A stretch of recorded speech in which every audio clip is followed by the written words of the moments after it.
വീട്ടിലെ കെട്ടുന്നതിൻ്റെ വീഡിയോ കേട്ടോ. അപ്പോൾ ഒരുപാട് സ്വാമിമാർ വന്നിട്ടുണ്ടായിരുന്നു.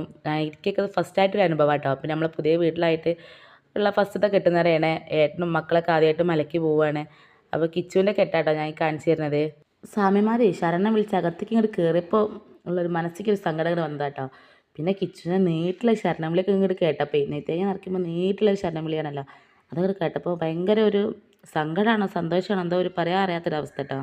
കിച്ചുവിനെ നീട്ടിലുള്ള ശരണം വിളിക്കാൻ വേഗം നെയ്ത്തേങ്ങ നിറഞ്ഞു കേട്ടോ. പിന്നെ ഇരുമുടിക്കുള്ള ഓരോ സാധനങ്ങൾ നിറയ്ക്കലാട്ടോ. നെയ്ത്തേങ്ങ നിറച്ച് മുദ്ര ഒരു ഇതിലാക്കി മാറ്റി വെച്ച് പിന്നെ അതിക്ക് ഗുരുസ്വാമിമാരൊക്കെ അരിയിട്ട് പിന്നെ അടുത്ത കെട്ട് ഓനിങ്ങനെ ഓരോ കാര്യങ്ങളൊക്കെ ചെയ്ത് ഇങ്ങനെ കാണുമ്പോൾ മനസ്സിക്ക് സന്തോഷമുണ്ട്. ഇന്ന് എന്തോ ഒരു സങ്കടമുണ്ട് കേട്ടോ. ചെറിയതായിട്ടൊരു സങ്കടമുള്ളൂ. ഞാൻ വിചാരിച്ച പോലെ സങ്കടമൊന്നും ഉണ്ടായിട്ടില്ല ഇടയ്ക്ക്. പിന്നെ അത്യാവശ്യം നല്ല രീതിക്കുള്ള സ്വാമിമാരുണ്ട് കേട്ടോ. ഒരു 10-25 സ്വാമിമാരിലേറെ ഉണ്ട്. അപ്പോൾ ഓരെല്ലാവരും കൂടി കൂട്ടുള്ളൊരു ശരണം വിളി ഉണ്ട്. നമുക്ക് തന്നെ എന്തോ കൂടി ഇങ്ങനെ ശരണം വിളിക്കാനൊക്കെ തോന്നണം അങ്ങനത്തെ ഒരു ശരണം വിളിയെ. പിന്നെ കെട്ടിലരിയിട്ട് കേട്ടോ. ഞാനും ഏട്ടനും എല്ലാവരും ഇട്ടിട്ടോ. വീട്ടിലത്തെ എല്ലാവരും വേഗം വേഗം കെട്ടിലരിയിട്ട് അച്ഛ, അമ്മ, നാത്തൂന്, വിനേച്ചി, പിന്നെ എൻ്റെ അമ്മ, പിന്നെ കൊച്ചേച്ചി, ഇവക്കുട്ടി, പിന്നെ ഇവിടുത്തെ ഏട്ടനെ അങ്ങനെ എല്ലാവരും കെട്ടിൽ വേഗം വേഗം അരിയിട്ടു കേട്ടോ.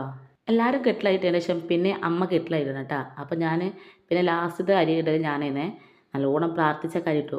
പിന്നെ ഗുരുസ്വാമിമാരൊക്കെ അരിയിട്ടതിന് ശേഷം കെട്ട് മുറുക്കിട്ടോ. കെട്ട് മുറുക്കി നീ കിച്ചുവിൻ്റെ തലയ്ക്ക് വെച്ചെടുക്കാം കേട്ടോ. അപ്പോഴുള്ള ശരണവിളിയൊക്കെ ഇങ്ങനെ കേൾക്കുമ്പോഴാണ് നമുക്ക് മനസ്സിക്ക് ഇങ്ങോട്ട് എന്തോ ഒരു ഫീലാട്ടോ. അപ്പോൾ ഓൻ്റെ കെട്ടൊക്കെ തൊട്ട് നിറയിൽ വെച്ച് സ്വാമി കെട്ടൊക്കെ തൊട്ടിൽ നിറയിൽ വെച്ചതിന് ശേഷം പിന്നെ തലയിൽ വെച്ചിട്ടോ ഗുരുസ്വാമി വെച്ച് കൊടുത്ത് പിന്നെ അത് ഇവിടെ ഇറക്കി വെക്കുക കേട്ടോ. അപ്പോൾ ചെയ്യുന്നത് ഇപ്പം അങ്ങനെ എല്ലാവരും ആവാൻ വേണ്ടി അപ്പോൾ ഇറക്കി വെക്കുകയാണേ. അടുത്തത് ഞാൻ കെട്ട് നിറയ്ക്കുന്നത് നന്തുട്ടി കേട്ടോ. അത് ഞാൻ വേറെ വീഡിയോയിൽ കാണിച്ചു തരാം കേട്ടോ.